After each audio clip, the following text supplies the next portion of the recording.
Hi,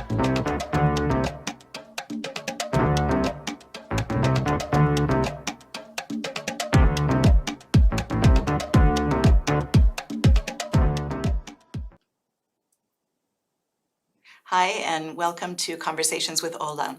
OLA is OLA, Organización Latinoamericana, or Latino American Organization, and we are a nonprofit that's been on the east end of Long Island for 22 years. My name is Sandra Dunn, and I work with OLA Eastern Long Island, and I'm pleased to be here with you today. And I'm extra pleased to have as my guest today Susana Balan, who is a very special person to me, and also someone who is an author and a psychotherapist. Susana, thank you so much for being with me here today.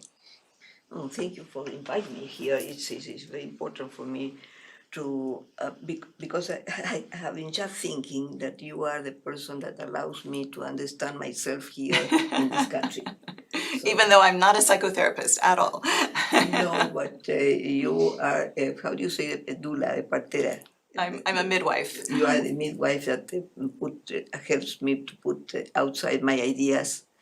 And I wanted to begin remember sentences of White that says that New York or Manhattan especially is a place in which you can have the gift of the privacy and the anonymity.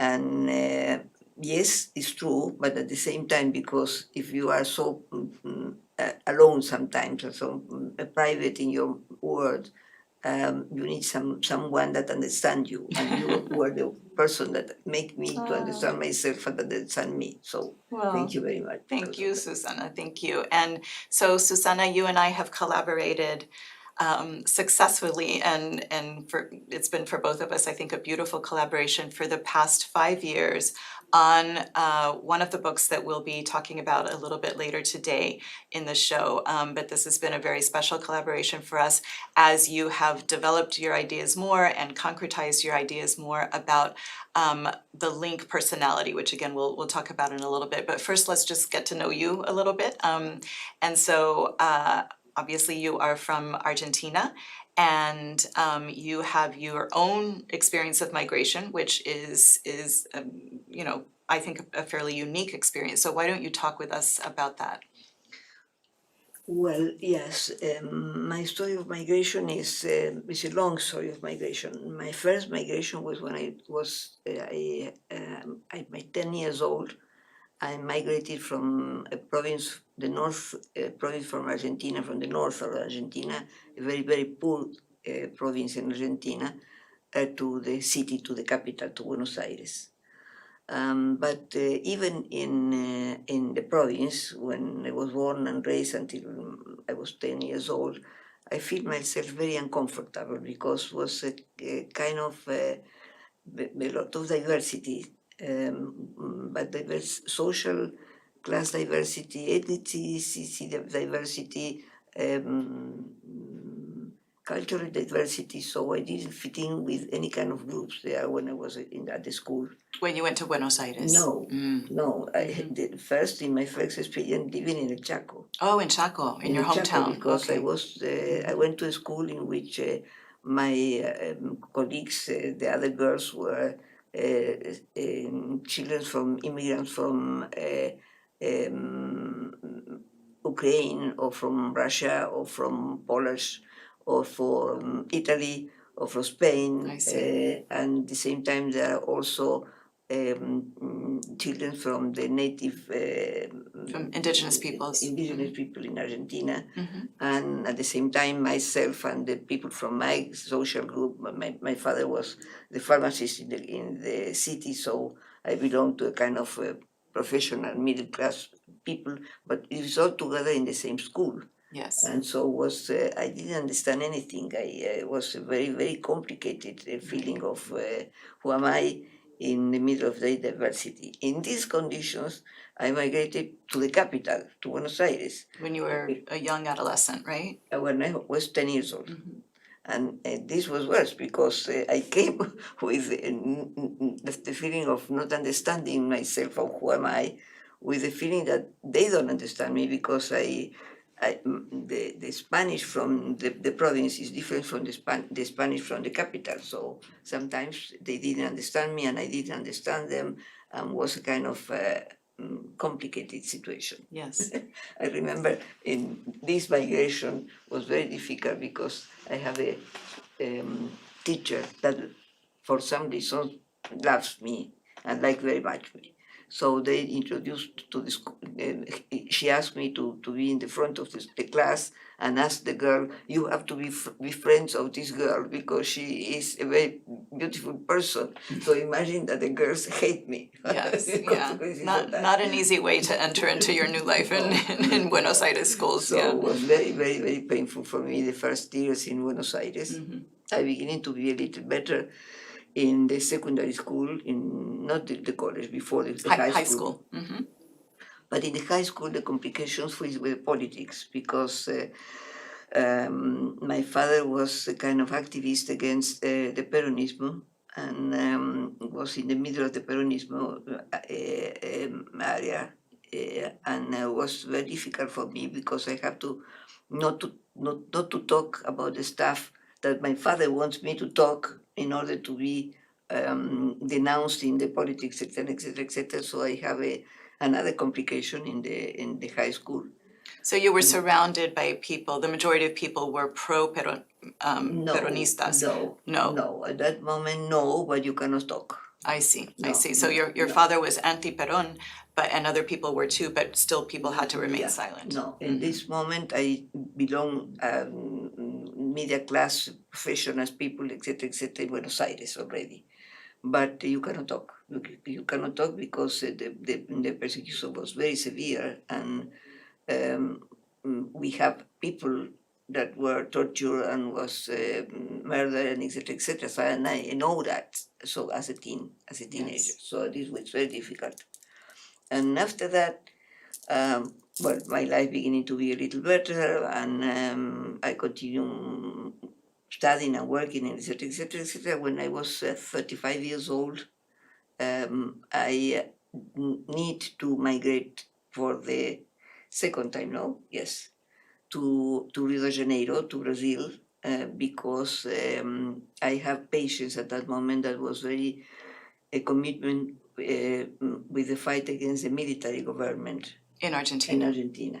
And this was because it's called the Dirty War. And I myself didn't participate in this politics, but I have my commitment with the patients, and many of the psychologists working at that time were killed because of the connection with the patients. Oh. So it's very dramatic So situation. you felt you had to leave the country and go I to had Brazil. to from Yes. one day to another, and I went to Rio de Janeiro because I already having connections with Rio de Janeiro, teaching in Rio de Janeiro. So I went with my two daughters, Yes. and this is a beautiful migration because Rio is the city of my soul. I feel in Portuguese. It's complicated because I talk in English. No, I talk in Spanish. I think in English, and I feel in Portuguese. So this is my identity. That's why you're a psychologist, so you can figure yourself out. One reason. And Brazil allows me to relax. Brazil allows me to find a way in which I can be less authoritarian than the Argentinian culture,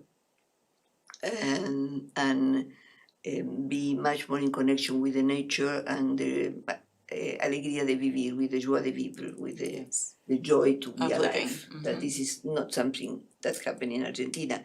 So I'm beginning to incorporate it more and more codes. For example, melancholia, that is a tango, and is this kind of complicated feeling of sadness and etc. is not the same that saudades, that is in Portuguese, that makes something that you miss, but not necessarily because it's sadness. You can miss something that is very happy. You can. I have saudades of the beach in Rio de Janeiro, but it's not with the melancholia. It's not this feeling. So I'm beginning to incorporate it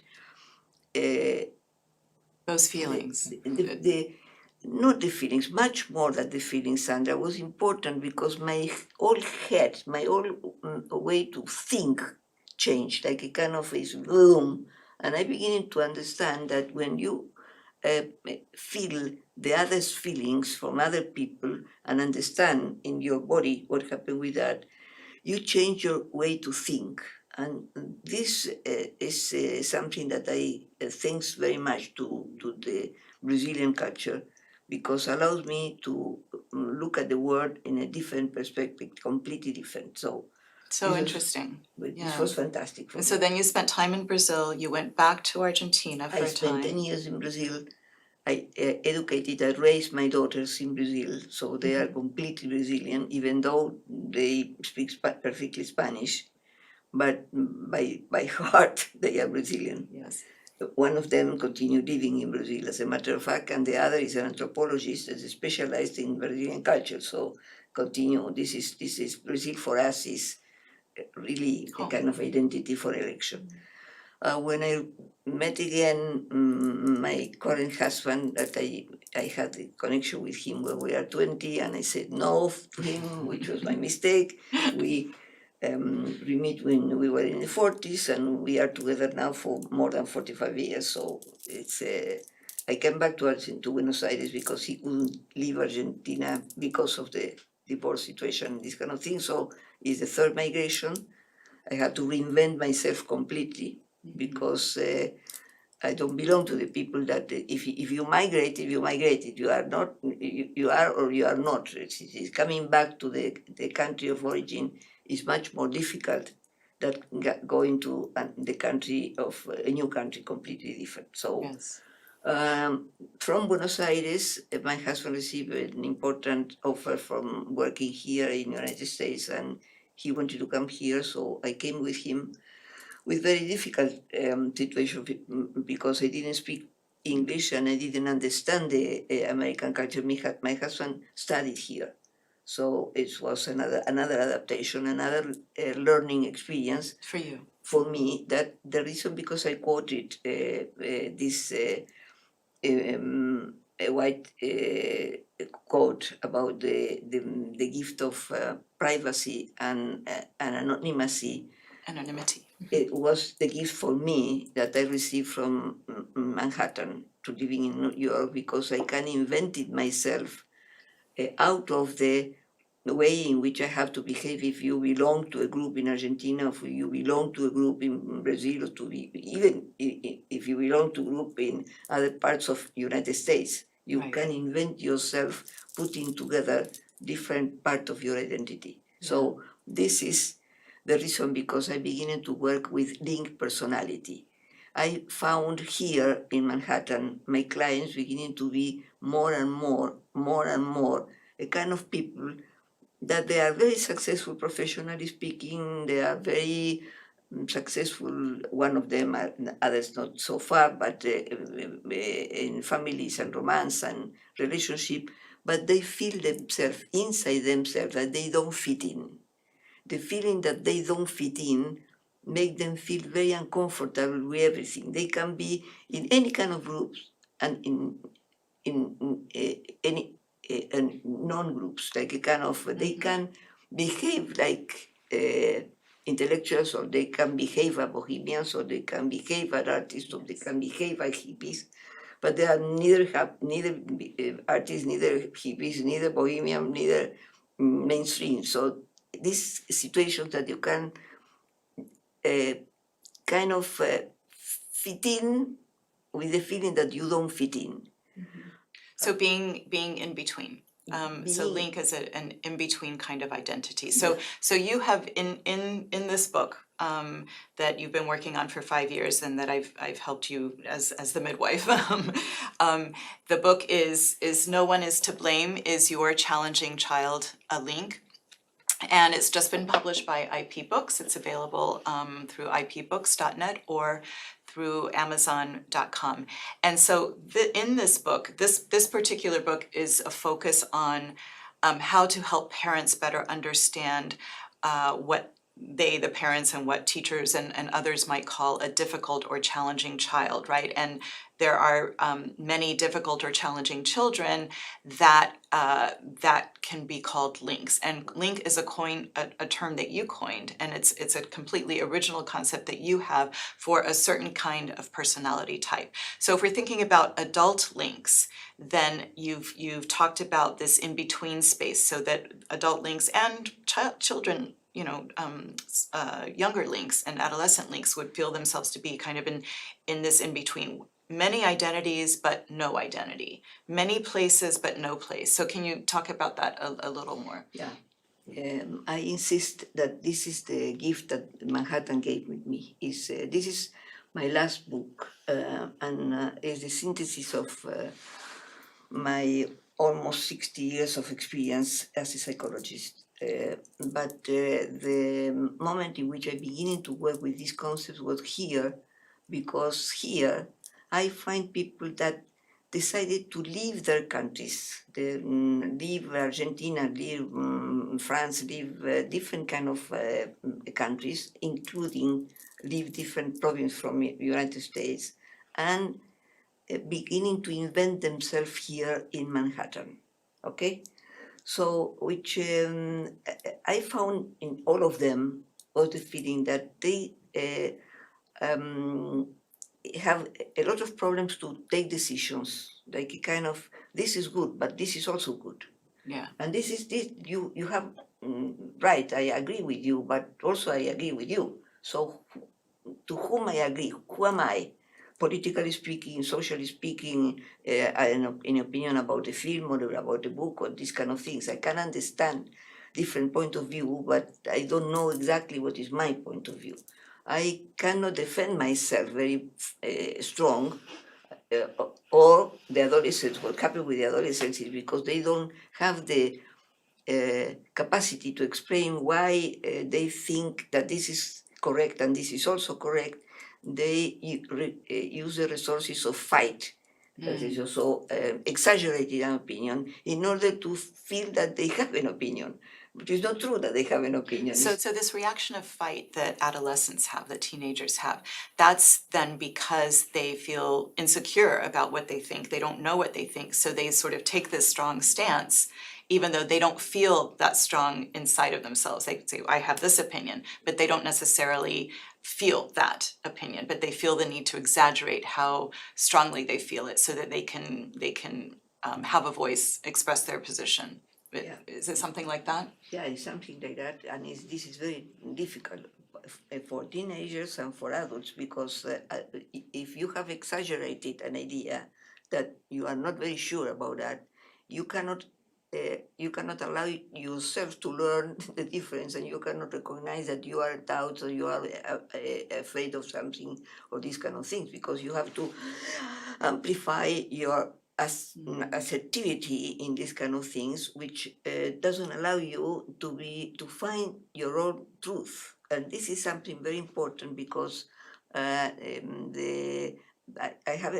used to have a client that invented sentences. In Spanish is "si fuera por mí," which means if were for myself, I decided to do that or that or that. But who is me?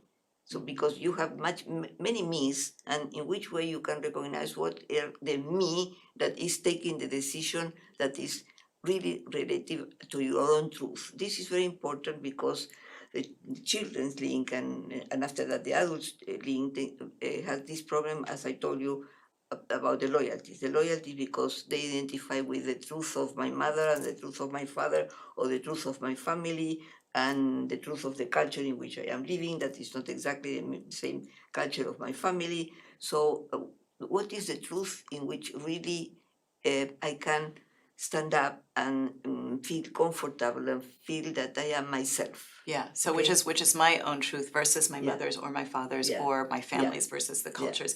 And one of another defining characteristic of links is or a condition that needs to be present for a link personality to emerge, is that the parents, links typically are raised in a household where there are conflicting or contradictory values. conflicting or contradictory worldviews, religions, things like that. So people from different countries, different languages, not all of those things have to be present, but typically the parents have in two-parent households, the parents will have the opposite attract mode. You know, they got together because they were different from each other, and then a linked child can emerge. But a linked child also needs to be someone who was born with global empathy. So the ability to feel others' feelings as their own. Oh, yes, this is very important, Sandra. Thank you, because not all the children that have different parents or live in different cultures and different uh, um, cultures in the home and in the outside world, and etc., are linked personality. Right. You have to have you have to was born with something that is the capacity or the skill that have global empathy. That is, you feel as yourself the feeling of the other person. Right. And you cannot recognize that is the feeling of the other that you incorporate it as yours. Yes. And you can incorporate it many feelings from many different persons. And if you incorporated feelings that is the same, has the same importance, like a kind of my father and my mother, or my home culture and the culture of my friends in the school that are different, I have this conflictive situation with me. Yes. And one of the consequences of that is something of feeling that, you know, that what is called the imposter syndrome. Imposter syndrome, yes. So linked personalities people, the adults, they feel the imposter syndrome as something that difficults them to fight for their own desires. So in many cases, and you can see that in children, in adolescents that are very talented in something, and for some reason they don't success. They don't have, they don't reach the success. Why? Because they auto-sabotage themselves, because the doubts about if this is my true, is really this what I want, is if how can I know that this is exactly what I want? So they don't allow themselves to fight and to reach with the ambition that they wanted to have. This is very complicated. Yes, exactly. And then with children, because the book is directed, this particular book is directed towards parents. There is also parents of children who may be links, and I think it's absolutely helpful for parents who have any kind of child that they feel is challenging to raise. So that's No One Is to Blame. But then this other book, Link and the Shooting Stars, is the companion volume. And Link and the Shooting Stars is a book, an illustrated book that is for children. It's perfect for parents to read aloud to children, but it can also be read alone by older children or by adolescents. And this book is important because the Link is the protagonist. Link the horse is a protagonist, and Link has all of these characteristics of a Link personality. Mm-hmm. So there is this storybook, and which is the story, and it helps children to understand themselves and helps parents to understand their child. And then there is, again, No One Is to Blame, which uses examples from Link and the Shooting Stars, as well as real life examples of kids whose names have been changed. I want to insist that this is not a pathology. This is not something that's a pathology. It's a style. Yes, a style of living. You can't pathologize these children, or you can pathologize an adult because you qualify that you are crazy, or you are mean, or you are a liar, or something like that, when it's not true. Is you have this kind of personality. Right. So the beautiful thing about the book is that it helps parents to understand their children and to help them, not just understand them. This book is not just analysis. This book also has suggestions for what parents can do. And there's a very important concept that is the precise embrace, the concept of the precise embrace. Yeah. Can you just talk very briefly about that? Yeah. The child doesn't need to feel completely embraced, needs to feel embraced in the part of themselves that they don't understand themselves. So the precise embrace is metaphorical, and metaphorical embrace. Metaphorical embrace the precise part of you that is suffering because you don't understand yourself.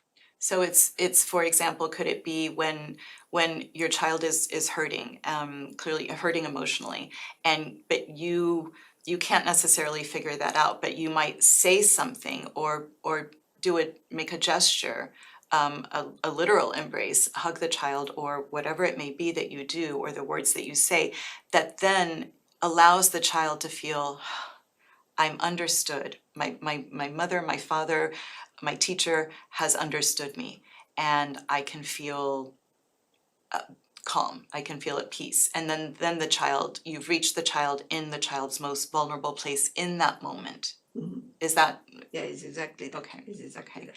So Susana, we have to cut this off, I'm afraid, but thank you so much for being here with me today.